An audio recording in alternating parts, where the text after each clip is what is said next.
Hi friend, तर आज आपण उकडीचे केशर आणि ड्रायफ्रूट घातलेले मोदक बनवूयात। तर खोबरं आणि गूळ घेऊन एकत्र करून ते गॅसवर ठेवूया। एकत्र करून एकजीव करून घेऊया आणि नंतर त्यामध्ये थोडं तूप घालूया। आता इथे ड्रायफ्रूटमध्ये काजू बदाम बारीक करून घेऊ, मग ते तुपामध्ये थोडेसे परतून घेऊया।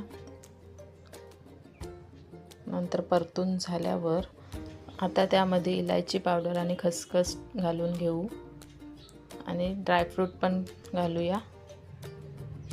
बघा, असे एकजीव करून घ्या। नंतर एक पातेला घेऊया, त्यात पाणी घेऊया, त्यामध्ये साखर, मीठ आणि थोडा तूप घालू। आता चांगली उकळ आल्यावर त्यामध्ये तांदळाचं पीठ घालून उकड काढून घेऊ। आता ती थंड करण्यासाठी एका ताटात ठेवू। थंड झाल्यावरती मळून घेऊया। अशा प्रकारे मऊसूत मळायचा पीठ। एक गोळा घेऊन हाताला तूप लावून एक गोळा घ्यायचा आणि पारी करायची। अशा प्रकारे वाटीच्या आकारासारखी झाली पाहिजे। बघा, आता ते मिश्रण आहे तो त्या वाटीत घालूया आणि छोट्या छोट्या पाकळ्या करून घेऊया।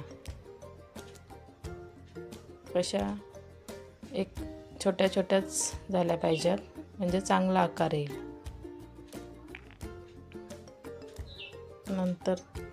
नंतर ते एकाच दिशेने असे गोल गोल फिरवून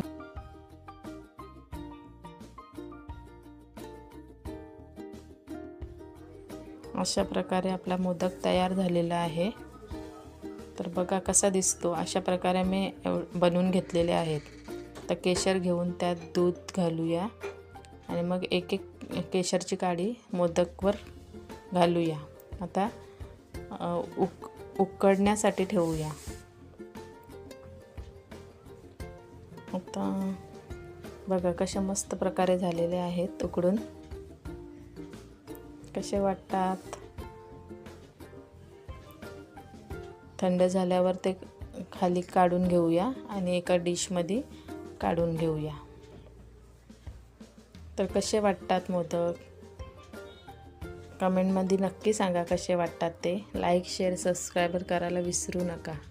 बाय बाय।